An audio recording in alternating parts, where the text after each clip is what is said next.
मटर के पौधे का चुनाव क्यों किया? हाई स्कूल में हमेशा क्वेश्चन पूछा गया है कि मेंडल ने मटर के पौधे का चुनाव क्यों किया? तो उसका रीजन क्या था? मटर एक वर्षीय पौधा है या एक द्विलिंगी पौधा है। इस मटर के पौधे में 7 जोड़ी विपरीत लक्षण पाए जाते हैं। पुष्पन की क्रिया शीघ्र होती है और साथ साथ इसमें कृत्रिम रूप से एवं आसानी से परपरागण क्रिया कराई जाती है।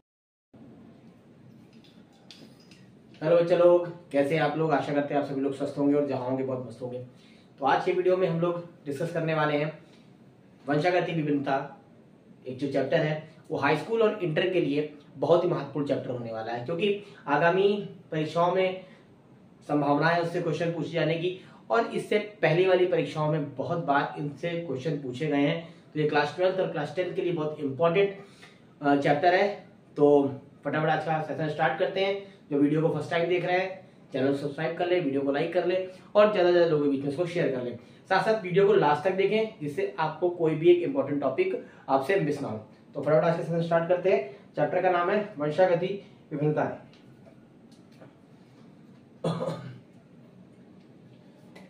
वंशागति विभिन्नताएं।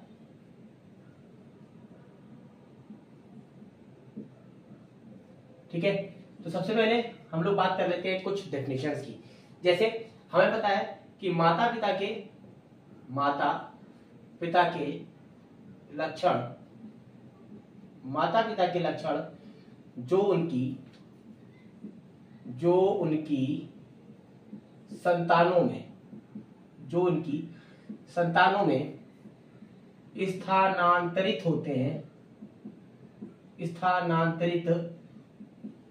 होते हैं आनुवांशिक लक्षण कहलाते हैं।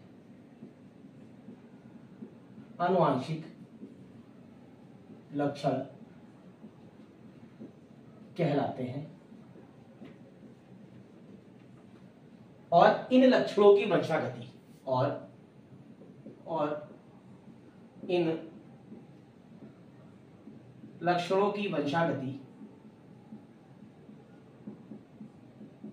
वंशागति आनुवांशिकता कहलाती है। आनुवांशिकता कहलाती है। विज्ञान की जिस शाखा के अंतर्गत इनका अध्ययन किया जाता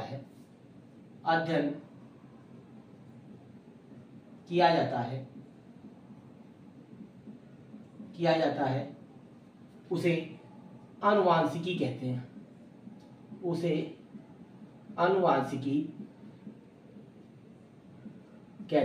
वीडियो को लास्ट तक देखिएगा क्योंकि इंपॉर्टेंट टॉपिक है और कोई भी इंपॉर्टेंट टॉपिक मिस ना हो जाए, इसलिए वीडियो को लास्ट तक देखिएगा। ठीक है ना? देखो यहाँ पर 3 डेफिनेशन कंप्लीट होती है बच्चा। एक तो पहला आनुवांशिक लक्षण क्या है, पहली डेफिनेशन है आनुवांशिक लक्षण की। तो ऐसे लक्षण जो माता पिता से उनकी संतानों में स्थानांतरित होते हैं आनुवांशिक लक्षण कहलाते हैं। बात करते हैं आनुवांशिकता की। तो आनुवांशिक लक्षणों का वंशागत होना यानी एक पीढ़ी से दूसरी पीढ़ी में पहुंचना,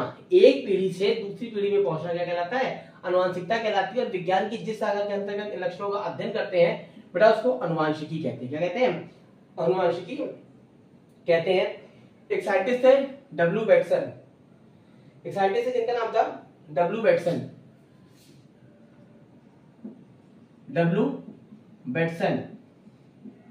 ने सर्वप्रथम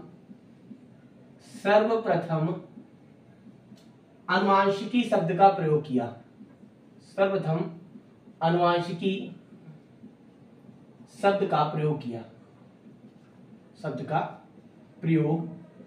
किसने किया? एक साइंटिस्ट है डब्ल्यू बेटसन, इन्होंने सर्वप्रथम आनुवांशिकी शब्द का प्रयोग किया।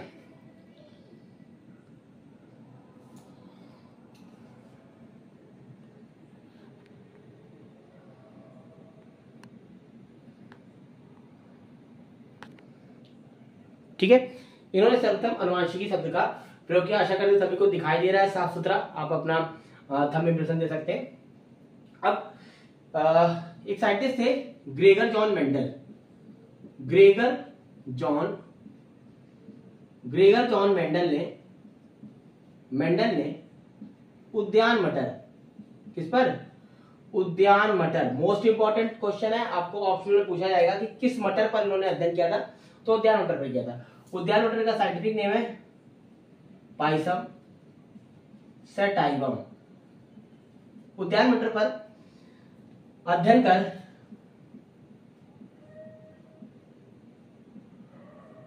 कर अनुवांशिकता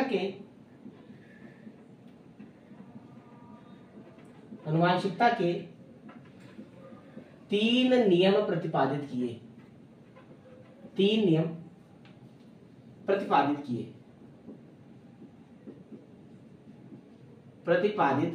किए। अब वो 3 नियम कौन कौन से हैं? पहला नियम था प्रभाविता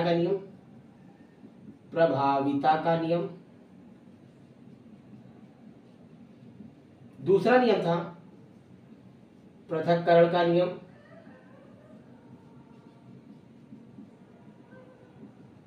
तीसरा नियम था स्वतंत्र अपव्यूहन का नियम।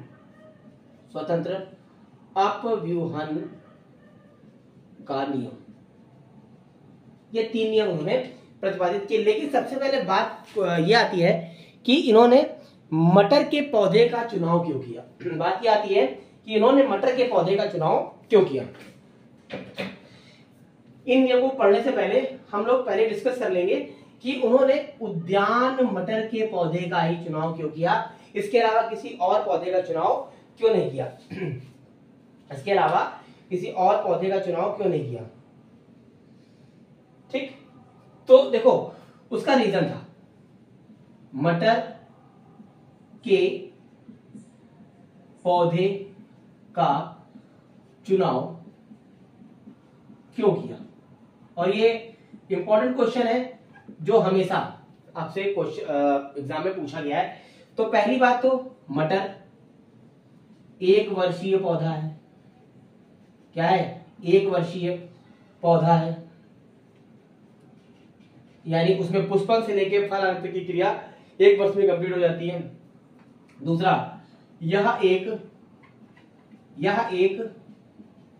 द्विलिंगी पौधा है। द्विलिंगी पौधा है, इसलिए इसमें स्वपरागण आसानी से हो जाएगा।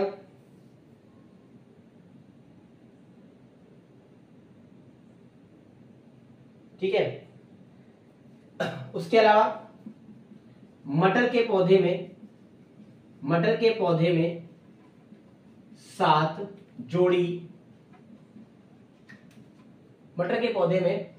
7 जोड़ी विपरीत लक्षण पाए जाते हैं। अब वो 7 जोड़ी विपरीत लक्षण कौन है? जैसे गोल बीज, झुर्रीदार बीज, पीला बीज, हरा बीज, ठीक, सफेद पुष्प, बैंगनी पुष्प, लंबा तना, बौना तना, पुष्प की जो एक्सेल है कि रेडियल है, जो पुष्प की स्थिति है। इस तरह 7 जोड़ी विपरीत लक्षण इसमें पाए जाते हैं। पुष्पन की क्रिया शीघ्र होती है। पुष्पन की क्रिया शीघ्र होती है। इसके अतिरिक्त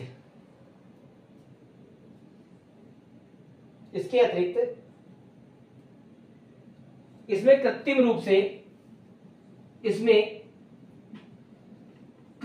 रूप से एवं आसानी से पर परागण किया जा सकता है या कराया जा सकता है।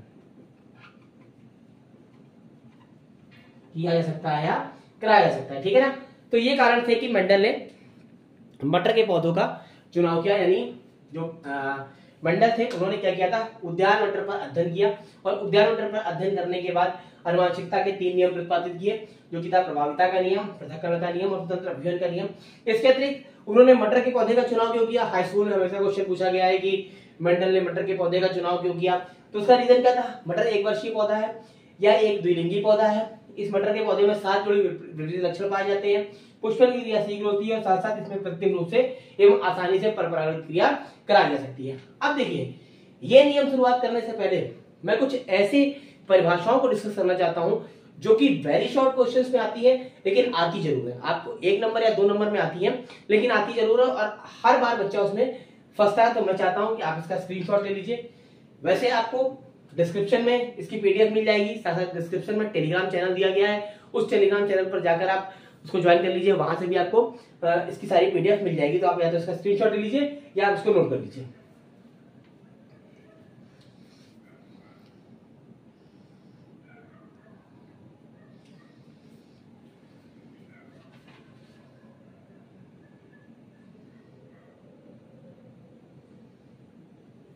ठीक, इरेज करते हैं इसको।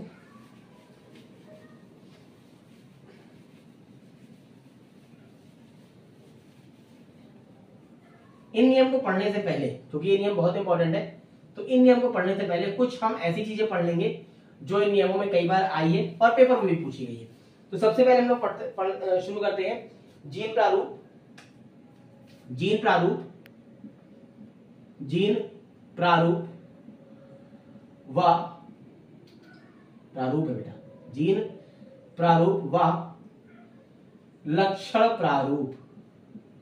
और लक्षण प्रारूप को बेटा कहीं कहीं दृश्य प्रारूप भी कहते हैं और पूछा गया है भी कहते हैं। ठीक, जीन प्रारूप या व लक्षण प्रारूप। तो पहले हम जीन प्रारूप की बात करते हैं। जीन प्रारूप क्या है? जब भी किसी जीव की जीन संरचना का अध्ययन करते हैं, क्या करते हैं? जब भी किसी जीव की जीन संरचना का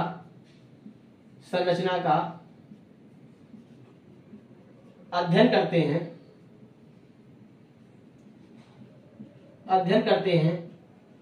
तो इसे बेटा, तो इसे क्या कहते हैं? तो इसे जीन प्रारूप कहते हैं। जीन प्रारूप कहते हैं। तो इसे क्या कहते हैं? तो इसे जीन प्रारूप कहते हैं। ठीक है, जब भी किसी जीव की जीन संरचना का अध्ययन करते हैं तो इसे जीन प्रारूप कहते हैं। और अगर हम लक्षण प्रारूप की बात करें या दृश्य प्रारूप की बात करें तो लक्षण और दृश्य क्या होता है? हमें दिखाई देते हैं। ठीक है, तो हम यहां लिख सकते हैं जब किसी जीव की बाह्य आकार की, सीधी सी बात है, जब भी हम किसी जीव को देख कर पहचान लेते हैं, यानी उसकी लंबाई, चौड़ाई, ऊंचाई, गोरा, काला, पतला, दुबला, वो सब क्या है? वो लक्षण प्रारूप है। जब किसी जीव की बाह्य आकार की, जैसे लंबा, पतला, हरा, पीला, ठीक है, काला, जब भी किसी जीव की बाह्य आकार की का अध्ययन करते हैं, क्या करते हैं? का अध्ययन करते हैं तो बेटा उसे क्या कहते हैं? तो उसे बेटा फिनोटाइप या लक्षण प्रारूप या दृश्य प्रारूप कहते हैं। इसको जीनोटाइप कहते हैं, इसको फिनोटाइप कहते हैं। क्वेश्चन इंग्लिश में पूछ सकते हैं, तो ये जीनोटाइप है और ये फिनोटाइप है। फिनोटाइप में तो होता है लक्षण प्रारूप या दृश्य प्रारूप, यानी जब किसी जीव को, दृश्य माने होता है देखना, जब किसी जीव को हम देख कर डिसाइड कर लेते हैं कि वो लंबा है, वो पतला है, वो बौना है, वो छोटा है, वो काला है, वो गोरा है, वो पीला है, वो लाल है, तो उस स्थिति को हम लोग बोलते हैं दृश्य प्रारूप या लक्षण प्रारूप। और जब किसी जीव की जीन संरचना का अध्ययन करते हैं तो उसको बोलते हैं जीन प्रारूप या जीनोटाइप। ठीक, तो ये जीनोटाइप है और ये फिनोटाइप है। ठीक, इसको आप लोग नोट कर सकते हैं, इसका स्क्रीनशॉट ले लीजिए। इसके बाद हम लोग डिस्कस करेंगे समयुग्मजी और विषम युग्मजी। ठीक है ना, समयुग्मजी और विषम युग्मजी किसका करेंगे? समयुग्मजी और विषम युग्मजी। समयुग्मजी और दूसरी तरफ हम लोग अध्ययन करेंगे विषम युग्मजी। विषम युग्मजी, ठीक, मोस्ट इंपॉर्टेंट है, यहां से क्वेश्चंस बनते हैं बेटा, इसलिए मैं इसको करा रहा हूं। और आप लोगों से निवेदन है, विनम्र की वीडियो को लास्ट तक देखिएगा, सब्सक्राइब कर लीजिएगा और कमेंट करके अपने पॉजिटिव कमेंट वीडियो को जरूर दीजिएगा। समयुग्मजी की बात करते हैं। मतलब क्या होता है? जब एक ही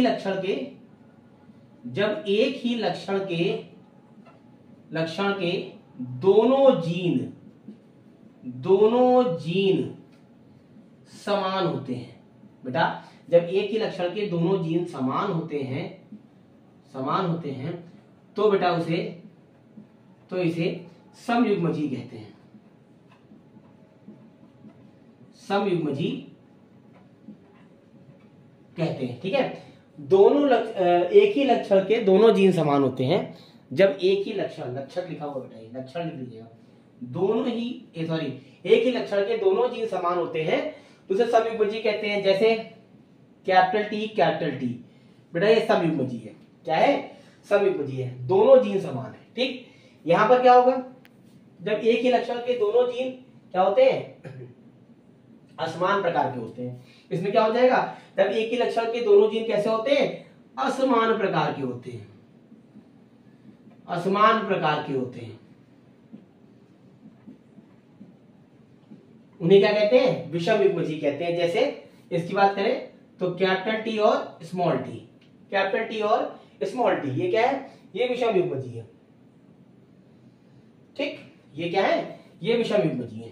ठीक, समयुग्मजी समझ लीजिए क्या है? जब एक ही लक्षण के दोनों जीन समान होते हैं तो इसे समयुग्मजी कहते हैं, और जब एक ही लक्षण के दोनों जीन असमान प्रकार के होते हैं तो इसे विषम युग्मजी कहते हैं। अगर आपको क्लियर हो गया हो तो आप अपने थंब इंप्रेशन से हमको आप बता सकते हैं। चलिए इसके आगे डिस्कस करते हैं हम लोग संकरण। ठीक है ना, इंपॉर्टेंट है, इसको इरेज कर दें।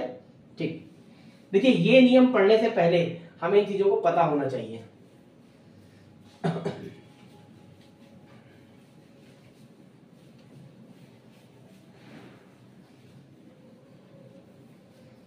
हम बात करते हैं संकरण की।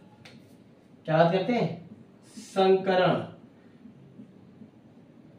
ठीक, अभी आप लोग बहुत सुनोगे जब शुद्ध लंबे बौने पौधे जब शुद्ध लंबे पौधे का शुद्ध बौने पौधे से क्रॉस कराते हैं, संकरण कराते हैं, तो ये संकरण है। क्या होता है संकरण? देखिए हम बात करते हैं संकरण की। ठीक, संकरण क्या है? दो जीवों के मध्य, संकरण समझिए क्या है? दो जीवों के मध्य एक ऐसी क्रिया,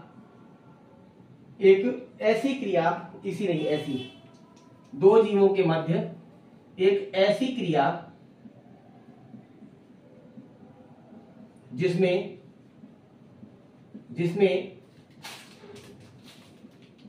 युग्मकों का संलयन कराया जाता है। संलयन कराया जाता है, संकरण कहलाता है। क्या कहलाता है? संकरण कहलाता है। संकरण कहलाता है।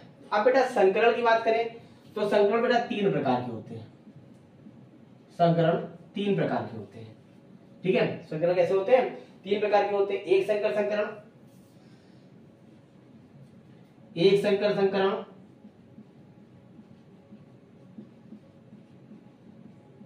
ठीक है, द्विसंकर संकरण,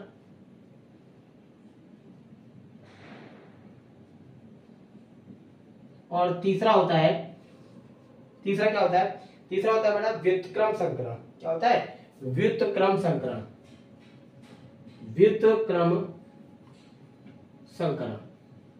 सबको दिखाई दे रहा है? कोई दिक्कत की बात तो नहीं है? अपना थंब इंप्रेशन देख के आप हम बता सकते हैं कि सब कुछ क्लियर है। अब बात करें एक संकर संकरण की। ठीक है, ऐसा संकरण जिसमें सिर्फ एक ही लक्षण लिया गया हो। एक ही लक्षण लिया गया हो, सिर्फ एक लक्षण लिया गया हो। जैसे हम बात करते हैं प्रभाविता के नियम की, और बात करते हैं पृथक्करण के नियम की। इन दोनों नियमों में क्या होता है? चाहे हम प्रभाविता के नियम की बात करें, चाहे हम पृथक्करण के नियम की बात करें, इन दोनों नियमों में क्या होता है? एक ही लक्षण लिया जाएगा। जैसे लंबापन का क्रॉस करा देंगे बौनेपन से, सिर्फ एक लक्षण लिया गया। लंबेपन का क्रॉस करा देंगे बौनेपन से, लाल पुष्प का क्रॉस करा देंगे सफेद पुष्प से। सिर्फ एक ही संकरण, सिर्फ एक ही लक्षण लिया है, ये एक संकर संकरण हो गया। अगर हम द्विसंकर संकरण की बात करें तो जिसमें क्या होता है, द्विसंकर संकरण में जिसमें एक साथ दो लक्षण लिए गए हों, इसमें क्या होता है, एक साथ, ऐसा संकरण जिसमें एक साथ दो लक्षण लिए गए हों, लक्षण लिए गए हों, ऐसा संकरण जिसमें एक साथ दो लक्षण लिए गए हों उसको हम लोग बोलते हैं द्विसंकर संकरण। इसमें आता है बेटा स्वतंत्र अपविवन का नियम। इसमें क्या करते हैं, इसमें गोल पीले, क्या हो गए, गोल पीले और झुर्रीदार हरे पौधों के मध्य संकरण कराते हैं। तो ऐसा संकरण जिसमें एक साथ दो लक्षण लिए गए हों उसको हम लोग कहते हैं द्विसंकर संकरण, और जिसमें सिर्फ एक ही लक्षण लिया गया हो उसको हम लोग बोलते हैं एक संकर संकरण। एक संकर संकरण में प्रभाविता का नियम और पृथक्करण का नियम आता है, और द्विसंकर संकरण में हम लोग पढ़ते हैं स्वतंत्र अपविभेद के नियम। ठीक है, अब हम लोग बात करते हैं व्युत्क्रम संकरण की।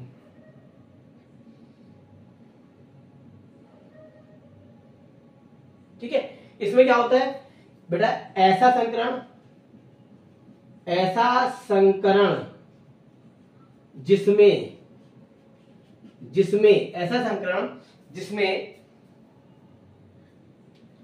जनकों की अदला बदली की जाए, जनकों की अदला बदली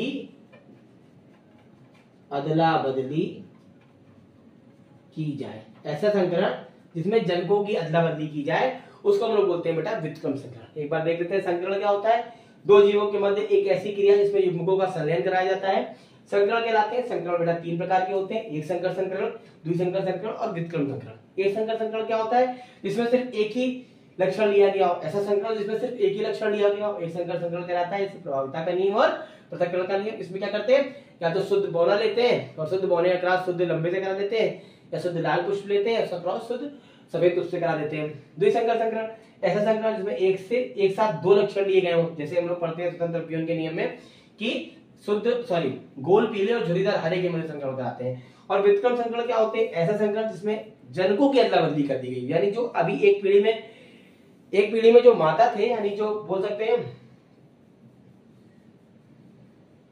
जो एक पीढ़ी में पितृजनक के रूप में थे, अगली पीढ़ी में क्या होंगे, मातृजनक के रूप में होंगे। तो इसको आप लोग नोट कर सकते हैं, इसका स्क्रीनशॉट ले सकते हैं। बिल्कुल बेटा बिल्कुल, क्लास आप डेली होगी, बिल्कुल भी आप लोग परेशान मत होइए, क्लास डेली होगी। डेली होने के साथ साथ आप लोगों को क्लास को पूरा देखना है क्योंकि एग्जाम का टाइम आ गया है। इसके बाद क्लास खत्म होने के बाद इसके इंपॉर्टेंट क्वेश्चन कराए जाएंगे, तो आप लोग लगातार इस चैनल पर बने रहें, इसके द्वारा बायोलॉजी की पूरी तैयारी कराई जाएगी। चलिए आगे चलते हैं, इसको इरेज करते हैं।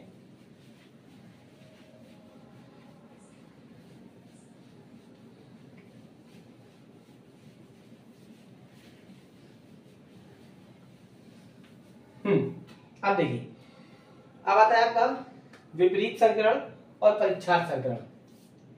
देखिए बहुत इंपॉर्टेंट है ये भी, विपरीत संकरण और दूसरा है परीक्षार्थ संकरण। एक होता है विपरीत संकरण, एक होता है परीक्षार्थ संकरण। अब विपरीत संकरण को हम लोग बोलते हैं बैक क्रॉस, क्या बोलते हैं, BACK बैक, CROSS क्रॉस। और परीक्षा का मतलब होता है टेस्ट, इसको बोलते हैं टेस्ट, CROSS क्रॉस। ठीक है, back cross and test cross.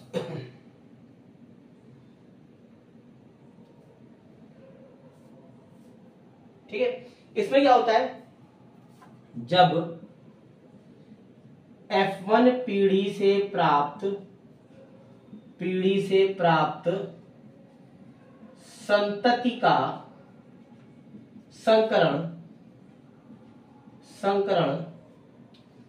F1 पीढ़ी से प्राप्त संतति का संकरण जब उनके जनक से कराया जाता है, जनकों से कराया जाए, तो बेटा इसको बोलते हैं बैक क्रॉस। बैक माने हो गया उल्टा, यानी F1 पीढ़ी से प्राप्त जो संतति है उसका क्रॉस किससे करा दिया जाए, जनक से करा दिया जाए, वो होता है बेटा आपका बैक क्रॉस।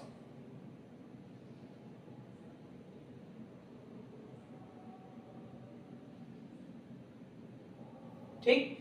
अब इसमें क्या होता है, इसमें क्या होता है, इस प्रकार के संकरण में, इस प्रकार के संकरण में प्राप्त संतति का संकरण